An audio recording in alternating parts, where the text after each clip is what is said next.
டெல்லியில் தமிழர்களின் குடியிருப்புகளை அகற்றுவதற்கு எதிர்ப்பு தெரிவித்து ஜன்புரா பகுதியில் போராட்டத்தில் ஈடுபட்ட தமிழர்களை போலீசார் வலுக்கட்டாயமாக கைது செய்துள்ளனர். டெல்லியில் ஜன்புரா மற்றும் மதராசி கேம்ப் பகுதியில் 370 தமிழர் குடும்பங்கள் பல்லாண்டு காலமாக வசித்து வருகின்றனர். இவர்கள் திருவண்ணாமலை மற்றும் கள்ளக்குறிச்சி மாவட்டங்களிலிருந்து 3 தலைமுறைகளுக்கு முன் அப்பகுதிகளில் குடியேறியுள்ளனர்.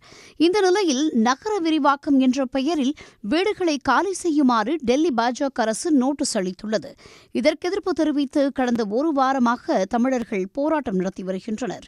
இந்நிலையில் ஜன்புரா பகுதியில் போராட்டத்தில் ஈடுபட்ட தமிழர்களை அப்புறப்படுத்த முயன்றதால் போலீசார் மற்றும் பொதுமக்களிடையே கடும் தள்ளுமுள்ளு ஏற்பட்டது.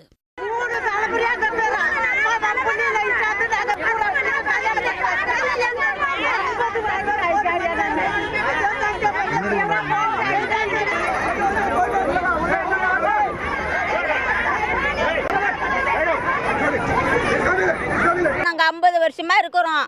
நீ எங்கள் புள்ள கூட்டிலாம் தேவிக்கு ஓட்டு கேட்க போனதுக்கு வரவங்களாம் நான் இல்லை இங்கே தான் இருப்பீங்க எங்கேயும் போவானா அப்படின்னு ஓட்டு வாங்கிட்டு போகிறாங்க.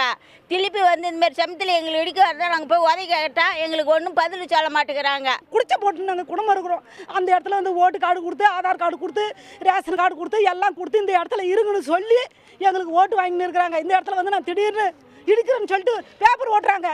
தமிழர்களுடன் இணைந்து போராட்டத்தில் ஈடுபட்ட மார்க்சிஸ்ட் கம்யூனிஸ்ட் கட்சியின் டெல்லி மாநில செயலாளர் அனுராக் சக்சேனா மற்றும் அக்கட்சியின் மத்திய குழு உறுப்பினர் கருமலையான் உள்ளிட்டோரையும் போலீசார் பலவந்தமாக கைது செய்துள்ளனர்.